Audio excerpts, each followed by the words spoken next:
Hello beautiful people, ఎలా ఉన్నారండి అందరూ?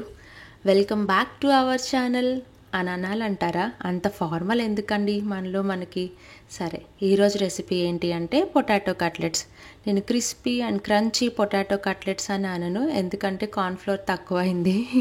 ఇక్కడ ముఖ్య గమనిక అండి, ఈ రెసిపీ మనలాగా బాగా వంటలు వచ్చిన మాస్టర్ షెఫ్ల కోసం కాదండి. ఇప్పుడిప్పుడే వంట నేర్చుకునే బిగినర్స్ కోసం, బ్యాచిలర్స్ కోసం వాళ్ళ తప్పు ఒప్పులు సరిచేసుకుంటూ వంట నేర్చుకుంటారని అప్లోడ్ చేస్తున్నానండి. సో రెసిపీలోకి వెళ్ళిపోదామా? నేను ఇక్కడ 4 పొటాటోస్ బాయిల్ చేసుకున్నాను, అలా నీట్గా మ్యాష్ చేసి పెట్టేసుకున్నాను. తర్వాత కార్న్ఫ్లోర్ తీసుకోండి. నేను ఇక్కడ 1.5 స్పూన్ యాడ్ చేశాను, మీరు 2 or 3 స్పూన్స్ యాడ్ చేసుకుంటే క్రిస్పీ అండ్ క్రంచీగా వస్తాయి.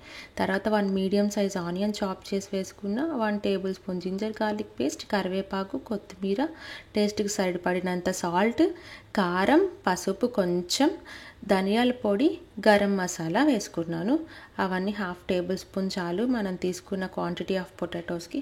సో మిక్చర్ బాగా మిక్స్ చేసుకొని కొంచెం చెయ్యి తడి చేసుకుంటే ప్యాటీస్ తట్టుకున్నప్పుడు నీట్గా వస్తాయి.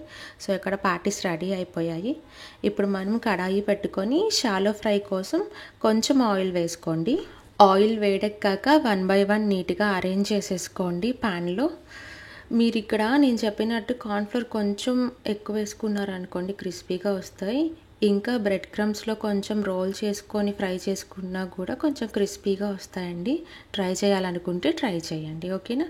చూడండి, 1 సైడ్ కొంచెం గోల్డెన్ బ్రౌన్ కలర్లో కాలిపోయాయి. ఇప్పుడు నేను 1 by 1 తిప్పేసుకున్నాను. సెకండ్ వైపు కూడా ఫ్లేమ్ సిమ్ నుంచి మీడియం ఫ్లేమ్ పెట్టుకొని ఒక 5 to 6 minutes అలా ఫ్రై చేసుకోండి. సో సెకండ్ వైపు కూడా ఫ్రై అయిపోయాక తీసేసుకోండి. టిష్యూ వేసిన ప్లేట్లో సర్వ్ చేసేసుకోండి. నేను ఇక్కడ తీసేటప్పుడే కొంచెం ఆయిల్ ప్రెస్ చేసి తీసేసాను. ఇంకా టిష్యూ కూడా ఎక్స్ట్రా ఆయిల్ ఏదైనా ఉంటే లాగేస్తుంది. So happy to eat. అంతేనండి, సింపుల్ పొటాటో కట్లెట్ రెసిపీ అయిపోయింది. ఓకే, ఇంకా మన upcoming videos full and full unique recipes and different tasty recipes, especially non veg recipes రాబోతున్నాయి. మీకు సిన్సియర్గా నా కంటెంట్ నచ్చింది అంటే please like this video and subscribe to our channel, ఓకేనా?